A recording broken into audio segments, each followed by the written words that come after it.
knowing my name. And you know what that means? You going up against somebody who got nothing to lose and everything to gain. I told you can't trust him. Now Puffy done killed Tupac, man. Puffy's a sucker, man. Puff said he's gonna walk up on 50 Cent and punch him in the face. Yeah, he said I'm just gonna punch him in the face. Tell Curtis I ain't done yet. That message was sent straight to 50 Cent, just hours after Diddy dodged that massive RICO case. But get this, insiders say it didn't come from one of his lawyers. It came directly from Diddy himself. Yeah, you read that right. Now by now everyone's heard Diddy beat the biggest charge that could have had him locked up for life. But instead of laying low, Diddy's making moves, and 50 Cent is right in the crosshairs. Not long after the verdict dropped, a screenshot started making waves online. It showed someone sending 50 a shady message from a burner account. Fans went wild, saying the message sounded a lot like something Diddy himself would say. Thing is, 50's been going at Diddy for years. He's clowned him on social media non-stop, like that viral post where he said, "You know there ain't no seat on that bike," taking direct shots at Diddy's lifestyle. And when he's not stirring drama online, 50's been out here calling him out in interviews, calling him names like Fluffy, and throwing all kinds of shade. But this right here, this ain't the usual internet jabs. This feels way more personal. Word is, Diddy's real problem isn't the memes.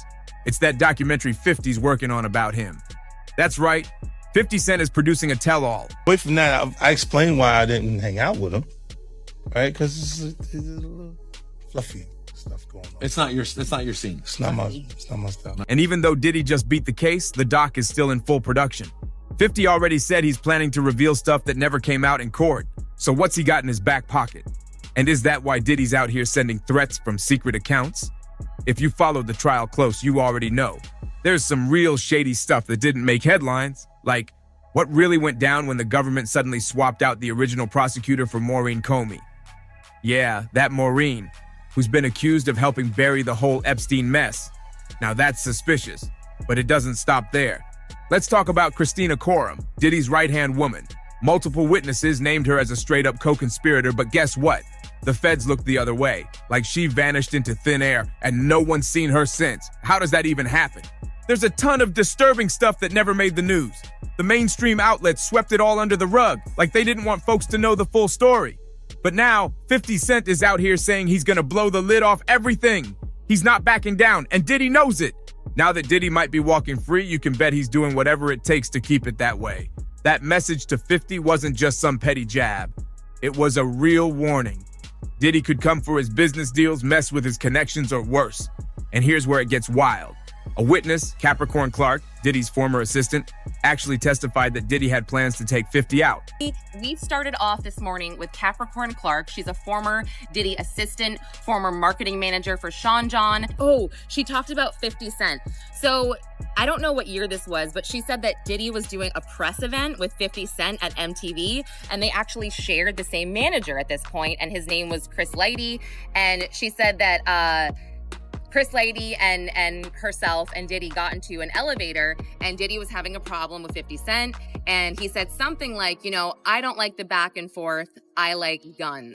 Yeah, she said that. Let's rewind to that creepy burner message. Tell Curtis I ain't done yet. That account had been silent for months. Then just hours after the verdict, boom, it pops up with that one line. Creepy timing, right? And this ain't even the first threat. Sources close to 50 say he's been getting heat for a while. Back in May, after he heard Diddy was plotting on him, 50 even reacted publicly. Capricorn testified that during a visit to MTV with Diddy, she overheard him telling a security guard something chilling. He didn't mess with nonsense, but he definitely had a thing for guns. That's what Capricorn Clark claimed when she exposed what really went down. According to her, Diddy was talking about his beef with 50 Cent that day, and guess what? 50 was actually there too. Now, Fifth, when you continuously call Puff gay, does that affect your relationships in Hollywood? I don't call him gay. I said, Let me read it, Fifth. Oh my God. Sorry I can no longer help you guys. Soon you will all be gay and happy. You are all now left under leadership of Puffy Daddy. Report to the nearest rainbow. Dinner Thieves in theaters January 19th. That's why I get uncomfortable. Like he said something to me one time, a long time ago. At Chris Lighty's wedding, he told me he'd take me shopping. I looked at him like, what'd you just say? Let me move, man, before I do something. You're gonna make me mess up the wedding. Oh, that's a nice gesture. Let me get out of dude, you take me. That's what a guy says to a girl. But you've been getting out of over a decade. I remember when you said the top feels so much better than the bottom. Yeah, I've been saying this. Everybody see. Don't make like it's just me, man. Fluffy do some like a little fluffy stuff. Now you guys are all in some hip hop beef, okay? Capricorn said Diddy straight up told Chris Lighty, I got a gun, and made it clear he had a real problem with 50. That's some wild energy to be bringing to a public place. So how did 50 react? In classic 50 fashion, he turned the whole thing into a joke. He posted a wild AI pic of himself looking terrified with the caption, "Oh my goodness, itty bitty Diddy wants me dead. I have to lay low. I think I'm gonna hide out at the playoff game tonight. LOL. But here's the kicker. This wasn't last week. This happened back in May, when everyone thought Diddy was definitely headed for a life sentence. The RICO charge had folks thinking it was over for him. But fast forward to now, and the jury found him not guilty on 3 out of 5 charges. And the biggest one, RICO conspiracy, he beat it. Walked away clean from that. That's what really shocked people. According to NBC News, Diddy was found guilty on 2 serious counts, transporting Cassie and another woman, identified only as Jane, for prostitution. That's not light. So what's next? Could he actually walk free? Is that why he's acting bold now, sending threats and flexing like nothing can touch him? Diddy and his team were so sure he'd be heading home the same day the verdict dropped. But nope, he was denied bail. News Nation reported that Judge Aran Subramanian said Diddy's way too dangerous to be released. Now, his sentencing for the 2 guilty counts is locked in for October 3rd. Until then, it's all up in the air, and 50's watching every move. Diddy's staying locked up for now. But when it comes to actual prison time, here's what we know.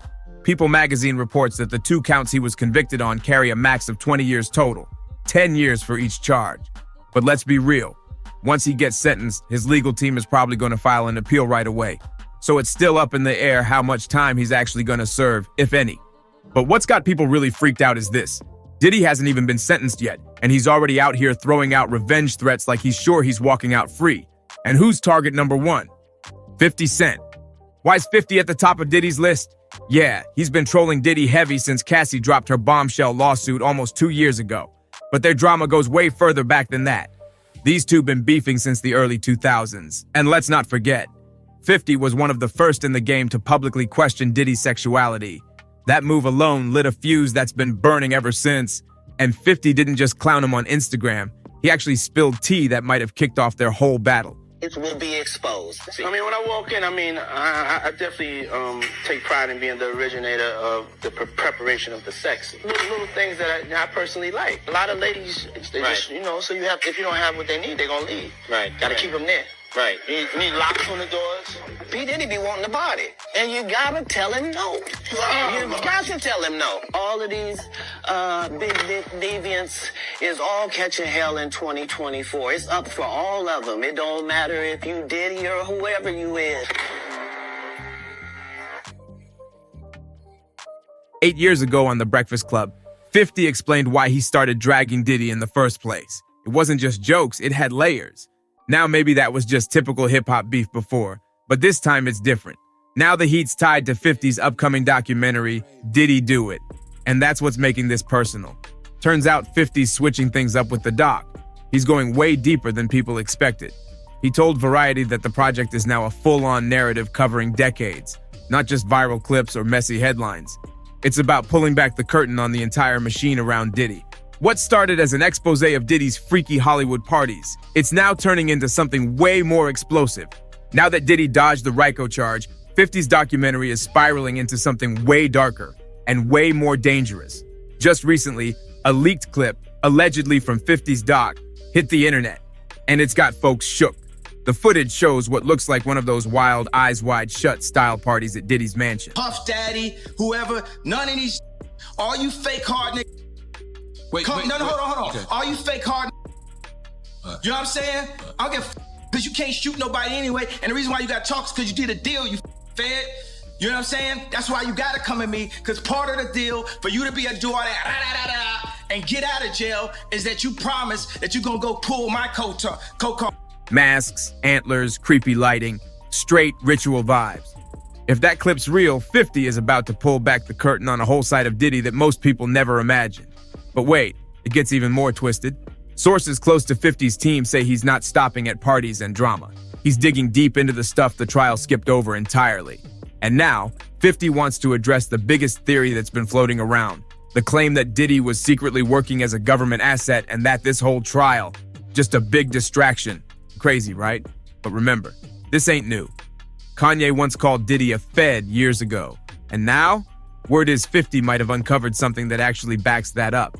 So how's 50 planning to prove this? For starters, he's dedicating a whole section of the doc to Christina Cororum, Diddy's longtime associate, and the woman some say played the same role for Diddy that Ghislaine Maxwell did for Epstein. Allegedly, Christina was the gatekeeper, the organizer, the one who made things happen behind the scenes. When Diddy got arrested, major outlets were saying Christina could be the key to bringing him down. But once the trial started, silence. Her name barely got mentioned. What happened? Cassie did talk about Christina during her testimony, though. She said Christina was basically Diddy's handler, someone she talked to every single day. I talked to KK about a lot, Cassie testified. She said Christina knew everything, from her schedule to Diddy's mood swings. She even helped Cassie navigate how to deal with him. There's new speculation. A woman at the center of Sean's orbit and business empire could potentially hold the key to the prosecution. She is Christina Cororum, seen here with Diddy in Florida in November after he settled his case with ex-girlfriend Cassie Ventura. Diddy posted this photo of her to Facebook saying, Christina, a.k.a. KK, keeps everything in my life and my business running. She's my right hand. In a separate lawsuit against Combs, music producer Rodney Jones used this same photo, calling Cororum the Ghislaine Maxwell to Sean Combs' Jeffrey Epstein. She was referenced 64 times. But that's not all. Another woman, identified only as Jane, showed a message from Christina that took things to a whole other level. Christina allegedly told Jane to hop on a flight with illegal substances and texted her, "It's fine." That ain't just sketchy, it's criminal, and now 50's putting it all under the spotlight. I do it all the time. That's what Christina Cororum allegedly said about telling someone to carry illegal substances across state lines. So why on earth wasn't she called as a witness? According to CNN, prosecutors originally listed Christina as one of Diddy's co-conspirators, but then they just stopped talking about her. Completely.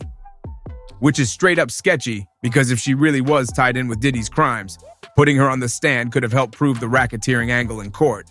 None of it adds up, and that's exactly why 50 Cent is now laser focused on exposing Christina. Fans are already speculating that she's the missing puzzle piece that could explain why the whole case fell apart. Some are even claiming the trial was nothing more than a cover-up to protect people way higher up. One user on X posted, "People think that the Diddy saga is over, but it is not. This was the deep state involvement to do a cover-up. There will be more to this. Ask yourself why Christina Cororum KK wasn't put on the stand to testify, because a certain Comey was involved." Now, who's this Comey everyone keeps bringing up? They're talking about Maureen Comey, the lead prosecutor who suddenly stepped in after Damian Williams, who had been overseeing the Diddy case, abruptly stepped down on November 25th, 2024. Epstein, you see others. There's rumors that float around that they worked, with the government agencies at times, and I would not doubt that. I would not doubt that there were CIA operations or FBI operations that were ongoing over the many decades in which many times these individuals were operating, criminally. And you go back to Epstein, and I was flabbergasted at the deal that, my colleague and friend, Alex Acosta, the U.S. attorney at the time in Florida, offered to Epstein. I mean, the only reason that you would believe that such a deal would be granted in that kind of a case and investigation was if there was solid information. Of course, we'll never know at this point, but there had to have been some solid information about some very high-level targets in order to give such a deal to an individual that was such a criminal. Just weeks after Diddy was arrested. The timing couldn't be more suspicious. Damian had been there from the jump, so why vanish right before trial? And Maureen, she's not just any prosecutor. That's the same Comey name linked to the Epstein and Ghislaine Maxwell trials. Yeah, that case.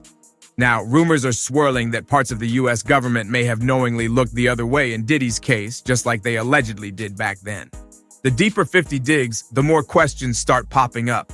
And it's becoming clear. This might be way bigger than hip-hop drama. This could be a full-blown system-level cover-up, and Christina Cororum might be the key that blows it all wide open. There are even whispers that Christina might have helped run parts of Diddy's blackmail operation. And here's where it gets seriously dark, because Diddy's alleged blackmail stash is said to include footage and info on powerful people, government officials, media giants, corporate executives, the kind of names that don't like being exposed. Don't forget, the feds raided Diddy's mansions and claimed they seized a pile of tapes. But here's the shady part.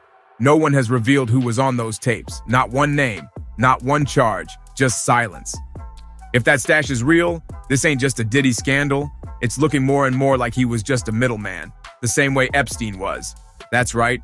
People are now speculating that Diddy was working as a protected intelligence asset, running dirty ops for an even more powerful group hiding behind the scenes. And get this, former U.S. Attorney Brett Tolman came out and said that Diddy's setup looked almost identical to Epstein's operation. That's a massive statement coming from someone who knows the system from the inside. So if 50 Cent is really going deep into all this for his documentary, no wonder the threats are flying his way. This mess is way bigger than Diddy. He might have just been the face of it. Fans are already warning 50 to watch his back, but he made one thing clear. He ain't backing down. After his comments got flooded on Instagram, people warning that Diddy would retaliate, 50 fired back hard. He called Diddy gay Teflon Don and told everyone, "Get the F off my page talking like I'm scared of him." Whether he's bluffing or not, one thing's for sure. The people 50 is messing with. They don't just play dirty. They own the whole game and they never forget. Smash that like, comment, and subscribe if you want the real truth, not the watered down headlines. Share this with someone who needs to wake up, and we'll catch you on the next one.